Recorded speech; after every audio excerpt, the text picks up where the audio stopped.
The words hung in the air like poison. "No wonder you're still single, Maya." My sister Vanessa said it with this laugh. Not a nervous giggle, not an awkward chuckle. A full, confident, mocking laugh, right there in front of her boyfriend. In front of my own apartment, the apartment I owned. The apartment she'd been living in rent-free for 8 months. 8 months. And she had the audacity to mock me? I felt something inside me snap. You know that feeling? When you've been bending and bending and bending for someone and suddenly you realize you're done bending? I looked at her. Really looked at her. At her smug expression. At the way she was lounging on my couch, eating food from my kitchen. And I said very calmly, "And no wonder you're still living in my apartment. Keys, please. You have 24 hours. The look on her face. Chef's kiss. But we're getting ahead of ourselves. Let me tell you how we got here. If you've ever had a family member take advantage of your kindness, if you've ever been mocked by someone you've bent over backward to help, if you've ever dreamed of serving ice cold karma to someone who absolutely deserved it, hit that like button right now, subscribe to the channel, and buckle up. Because this is one of the most satisfying revenge stories you'll hear today. Let me paint you a picture of my life 2 years ago. My name is Maya. I'm 32 years old. I work as a software engineer for a mid-sized tech company. Good job. Stable income, nothing flashy but respectable. I'd saved for years to buy my 2-bedroom apartment in a decent part of the city. It was my achievement, my sanctuary, my proof that I'd made it on my own. Was I single? Yes. Had I been single for a while? Also yes. But here's the thing, I was okay with it. I'd gotten out of a toxic relationship 3 years prior. And honestly, I was healing. I was working on myself, going to therapy, building my career, reconnecting with hobbies. I wasn't desperately searching for someone. I was learning to be whole on my own first. But my family? Oh, they didn't see it that way, especially Vanessa. Vanessa is my younger sister. She's 28. And let me tell you about Vanessa. She's always been the golden child, the pretty one, the charismatic one, the one who could walk into a room and have everyone eating out of her hand within minutes. She'd been in a relationship with her boyfriend, Tyler, for about 1.5 years, and she never, ever let me forget how complete her life was compared to mine. Oh, Maya, you should really try those dating apps again. Maya, you know, you're not getting any younger. Maya, maybe if you put yourself out there more. It was constant. Little jabs, little comments. Always wrapped in this veneer of concern. But I could hear the condescension dripping underneath. About 8 months before this story reaches its glorious conclusion, Vanessa came to me with a problem. She and Tyler had been renting a small apartment across town, but their lease was ending. Tyler had just started a new business, venture, some cryptocurrency, consulting thing that sounded sketchy as hell to me. But what do I know? According to Vanessa, it was going to make them millionaires within a year, but in the meantime, they were broke. The business required startup, capital. They'd dumped all their savings into it. They couldn't afford first and last month's rent for a new place. Not with security deposits and everything else. Vanessa showed up at my door on a Tuesday evening. I remember because I'd just gotten home from a particularly brutal sprint at work, and I was looking forward to a quiet night with some Thai takeout and a true crime documentary. "Maya," she said, and her eyes were all watery, "I need your help." Now here's the thing about family, about sisters specifically. No matter how much they might annoy you, there's this pull, this obligation, this voice in your head that says, she's your sister. You have to help her. So I listened. She told me about the lease situation, about Tyler's business, about how they just needed a few months, 6 months, tops, to get back on their feet. Could we maybe stay with you? Just temporarily? I should have said no. God, I should have said no. But I looked at my little sister, with her trembling lip and her desperate eyes, and I thought about all the times we'd played together as kids, about the time she'd defended me from bullies in middle school, about how, underneath all the annoying comments, she was still my sister. "Okay," I said, "but we need ground rules." We sat down that night and hammered out an agreement. I even wrote it down. Not a legal document or anything, just a list on a notepad. Looking back, I wish I'd made it legally binding. The rules were simple. They'd stay in my guest bedroom for a maximum of 6 months. They'd contribute $300 a month to help with utilities and groceries. They'd keep their space clean and respect common areas. They'd actively save money to move out. No overnight guests without asking first. Vanessa agreed to everything. She even hugged me, crying, telling me I was the best sister in the world.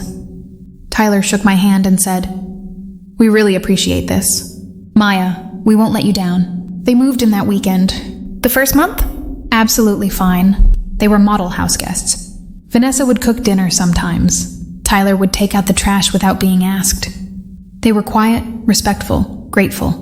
I actually thought, hey, this isn't so bad. And then, month 2 arrived. It started small. The 300 contribution? Oh, Maya, we're a little short this month. Tyler's business had some unexpected expenses. We'll make it up next month, we promise. Next month came, no money. Another excuse about the business. The cleanliness? Dishes started piling up in the sink. Not all the time, but enough that I'd come home from work to find breakfast plates and coffee mugs sitting there, crusty and gross. The guest bedroom? I walked past it one day when the door was open. Clothes everywhere, like a bomb had gone off in a laundry basket. But the worst part? The attitude shift. Vanessa stopped being grateful. She started acting like she lived there. Like it was her space too. Not a generous favor from her older sister. She'd invite Tyler's friends over without asking me. I'd come home to find 3 strange guys playing video games in my living room. Beer bottles on my coffee table. Oh, sorry, Maya. I thought it'd be fine. They'll leave soon. She'd use my expensive skincare products. When I confronted her, she shrugged. You weren't using them. Why does it matter? She'd eat the specific groceries I bought for myself, the fancy cheese I'd splurge on, the expensive yogurt I liked, the dark chocolate I kept in the back of the pantry. God, Maya, it's just food. Don't be so uptight. Every time I tried to bring up the ground rules, she'd get defensive. I'm trying, okay? You don't know how hard this is for us. Tyler's business is this close to taking off. Can you just be patient? And here's the terrible thing about being a people pleaser, about being conditioned your whole life to be the responsible one. The understanding one, you absorb it. You tell yourself, maybe I am being uptight. Maybe I am being impatient. They're struggling, and I have the means to help. So I swallowed my frustration, month after month after month. Around month 5, I decided to dip my toes back into dating. Nothing serious, just putting myself out there a little. I updated my profile on a dating app, started matching with a few people, went on a couple of coffee dates. Most of them were fine but forgettable. One guy spent the entire date talking about his ex. Another had the personality of wet cardboard. Normal dating stuff. But Vanessa? Oh, Vanessa had opinions. She'd see me getting ready for a date and make these comments. Oh, are you going to wear that? I mean, it's fine, but maybe something more? I don't know. Flattering? You're going to that restaurant? Isn't that kind of cheap? Men don't respect women who set the bar too low. Maya, you need to be less you. Like you're too serious, too intense. Men want someone fun. Every single date commentary. And after the dates? So, how did it go, no? Oh, Maya, maybe you're being too picky. You're not exactly in a position to be super selective, you know? That last comment made my blood boil, but I bit my tongue. Tyler would join in too, in his own subtle way. You know what, Maya? You should have Tyler set you up with one of his friends. They're all successful entrepreneurs. Maybe you need someone more ambitious to match your energy. The condescension in his voice. The implication that I was the problem. I felt myself shrinking, doubting, thinking maybe they're right. Maybe I am too picky, too serious, too something. But underneath that doubt, anger was building. Resentment was festering. 8 months in, I came home from work on a Friday evening. It had been a brutal week. We'd just launched a major project, and I'd been pulling late nights, dealing with bugs, managing stakeholder expectations. I was exhausted. All I wanted was to order some sushi, pour a glass of wine, and watch something mindless on TV. I walked into my apartment and immediately knew something was off. Music was playing. Not loud, but there. I walked into the living room and found Vanessa and Tyler on the couch. Cuddled up, watching a movie, normal enough. Except Tyler's friend, some guy named Brandon I'd met once, was there too. Sprawled on my armchair, shoes still on, feet up on my ottoman. Oh, hey Maya, Vanessa said brightly. We're having a movie night. Want to join? In my own apartment, that I wasn't informed about, with a stranger taking up my favorite chair. I'm good, I said tightly. Long week. I went to the kitchen to order food. Opened the fridge to grab a drink. The bottle of wine I'd been saving, a nice Pinot Noir, I'd bought for a special occasion, was open. Half empty. 3 glasses sat on the counter. My special occasion wine. I stood there, staring at that bottle, and felt something crack inside me. I walked back to the living room. "Did you guys drink my wine?" I asked, trying to keep my voice even. Vanessa glanced over. "Oh, that wine? Yeah, sorry. We didn't think you'd mind. It was just sitting there. It was in the back of the fridge, in the wine rack.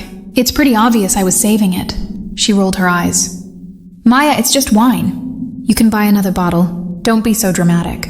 "I'm not being dramatic, Vanessa. This is my home. You're supposed to ask before." "Oh my God." She sat up, clearly annoyed now. "Here we go. Another lecture. Maya, we live here too, okay? Or did you forget?" "You're staying here temporarily," I corrected. "There's a difference." Tyler jumped in. "Maya, come on. We're all adults here. You're acting like we committed some crime. It's just a bottle of wine." Brandon, clearly uncomfortable, started to get up. "Maybe I should—" No, stay," Vanessa said, shooting me a look. "Maya's just in one of her moods."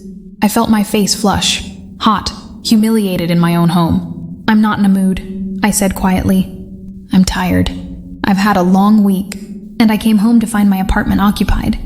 My wine drunk and zero consideration for—" "God, Maya," Vanessa interrupted. "And here it comes. This is where everything changed. Maybe this is why you're still single. You're so uptight, so controlling. No wonder no one wants to put up with you." Silence. Absolute crushing silence. Brandon looked like he wanted to dissolve into the couch. Tyler at least had the decency to look uncomfortable. And Vanessa? She laughed. Like she'd just said something clever. Something funny.